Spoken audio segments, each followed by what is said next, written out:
So in some countries we have high unemployment. We have rising inequality in almost every country in the world. We have stagnant wages.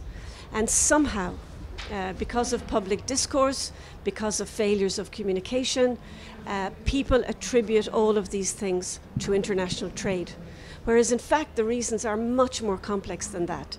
So one of the things that we really need to do is to somehow reset our knowledge so that people understand what's going on and why they are experiencing the things that they're experiencing. In fact, international trade has very positive impacts. It has positive impacts on growth, on productivity, on the levels of employment, on the standards of the jobs that are created. It reduces poverty, whereas people actually think that it increases inequality. So we really have to work hard to make sure that people understand these things. I think we have to reboot the way that we communicate. So, for example, at OECD and other international organizations as well, the IMF, the World Bank, the WTO, in the last year or so, we have rerun a lot of the studies that we did in the past. They really confirm the information that trade creates a lot of growth, a lot of productivity, it creates jobs.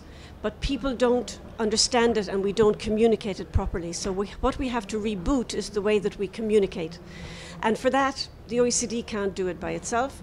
The WTO can't do it by itself.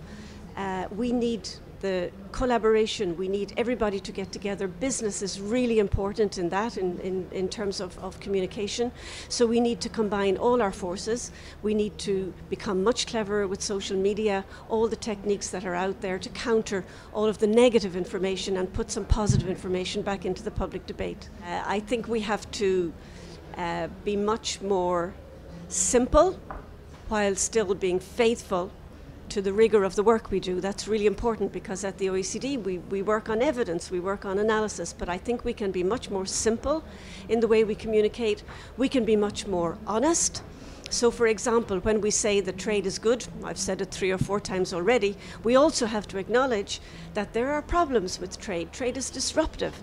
Trade increases competition. It puts some people out of jobs. So we have to learn at the same time as we talk about trade to also say, and we need to help those people who have been disrupted by trade, who haven't been able to find another job. I think we also have to really listen to the discussion around transparency and inclusiveness. If you listen to the NGOs who communicate on trade, one of their big worries is about transparency. They don't know what's going on. There's probably a lot that could be done also to improve transparency and inclusiveness in terms of the way we do trade agreements. And I think that would help.